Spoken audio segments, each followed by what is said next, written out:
अगर आप बंद जगहों से डरते हैं जैसे कि लिफ्ट वगैरह, तो आप उसकी कल्पना कीजिए, अपने मस्तिष्क में कल्पना कीजिए कि आप लिफ्ट में हैं और उसकी सब जगहों को महसूस कर रहे हैं, वो भी खुशी के साथ।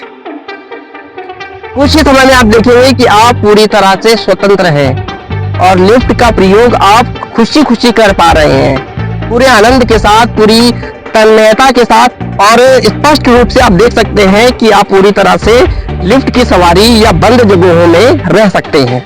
तो अगर आप पानी में तैरने से डरते हैं तो तैरें। पानी में जाने से अगर आप डरते हैं तो तैरें। कैसे? अपनी कल्पना में तैरें। अपने स्पष्ट माइंड से उसको तैरने को देखें कि मैं पानी में तैर रहा हूँ, मैं वहाँ की जो समुद्र की जो लहरें हैं उनके किनारे बैठा हुआ हूँ, उसकी ठंडक को महसूस कर रहा हूँ। और ये आपको अपने सबकॉन्शियस माइंड में बिठाना होगा। ये आपके मस्तिष्क का नियम है कि जो भी आप स्पष्ट रूप से सोच सकते हैं, समझ सकते हैं और अपने माइंड को समझा सकते हैं, क्योंकि माइंड का नियम है, ये रियलिटी और फेक में अंतर नहीं करता है। आप जो इसको समझा देंगे वो मान लेगा ये।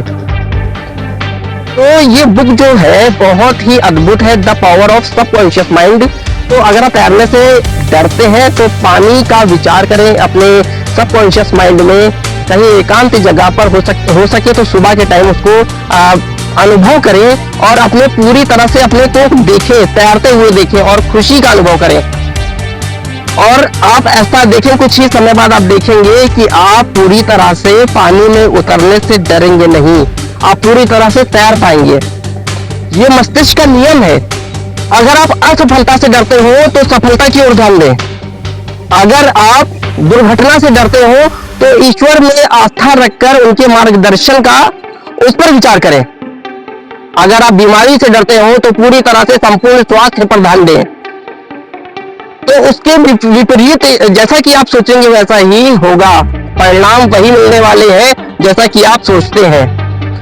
तो ये जो पावर ऑफ सबकॉन्शियस माइंड है, रिटन बाय डॉक्टर जो डिस्पेंजा, इन्होंने ये पूरी तरह से क्लियर किया है कि अगर आप जो भी सोच सकते हैं वो आप कर सकते हैं।